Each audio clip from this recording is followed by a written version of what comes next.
Joining us now from Washington is USA Today senior political reporter Heidi Przybyla. Heidi, after hearing that why those voters will support Trump, whether he makes a third party run or not, they called him a leader. We want a shakeup. He's got the energy, and they think that political correctness is making the country weaker. What do you make of their thoughts?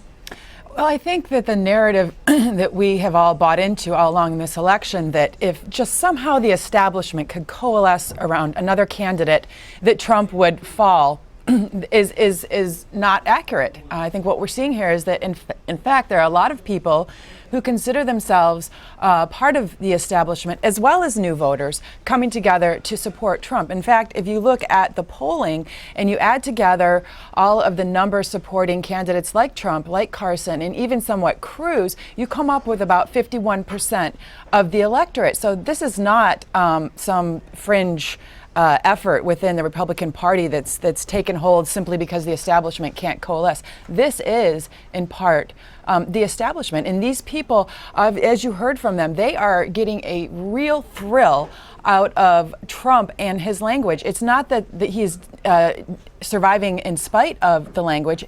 It's that they are actually getting a rise out of this and out of his propensity to not be politically correct, which they're tired of politicians who've been politically correct in their view. And so I don't think that it's going away. And you know, we heard some talk this weekend as well about a brokered convention. That may be what's in the tea leaves.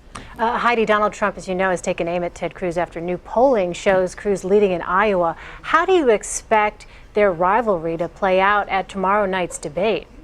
I think you saw a preview of that in that Fox interview that you played, which is that Trump is going to take off the gloves.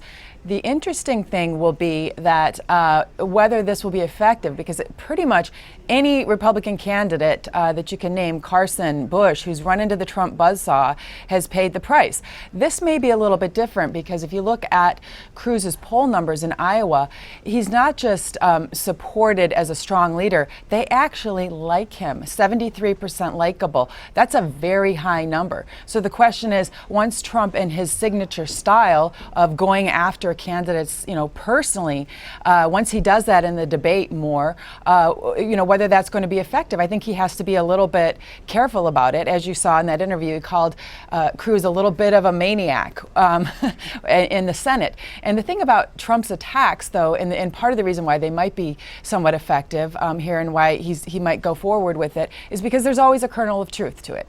I was a reporter in the Senate when Cruz orchestrated the government shutdown, and I know for a fact that the Republican leadership and pretty much most of the Republicans in the party knew it was a losing proposition to pick that fight over Obamacare.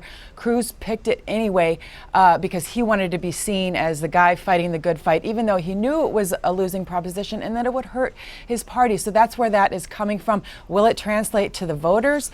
Hard to say. Well, I'm curious, Heidi, do you think that's why Marco Rubio hasn't spent a lot of time in Iowa or New Hampshire, maybe trying to stay out of the spotlight right now and trying to stay out of the way of Donald Trump and his attacks?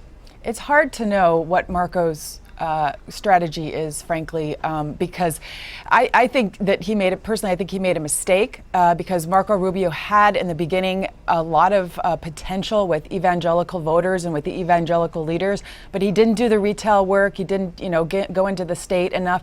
And in New Hampshire, I think it's even harder for him, frankly, because Trump is so far ahead there. So there you have the first two very critical states. Then where do you go? South Carolina. Well, that's another state with the Republican side with strong evangelical support. So that evangelical vote, which was up for grabs, he basically conceded to Cruz.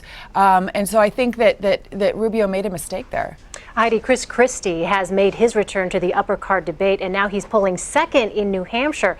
Historically speaking, New Hampshire is usually a better predictor of the eventual nominee. So what is the challenge for Chris Christie going into tomorrow's debate to try to keep up some kind of momentum?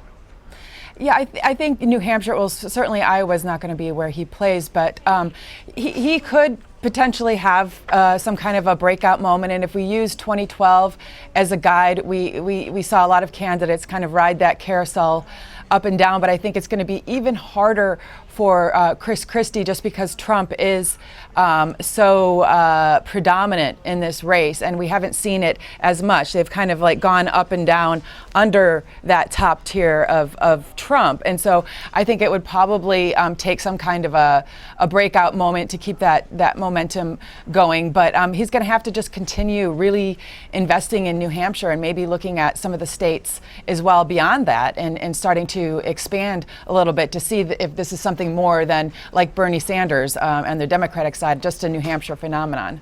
All right, Heidi Przybyla with USA Today. Thank you so much.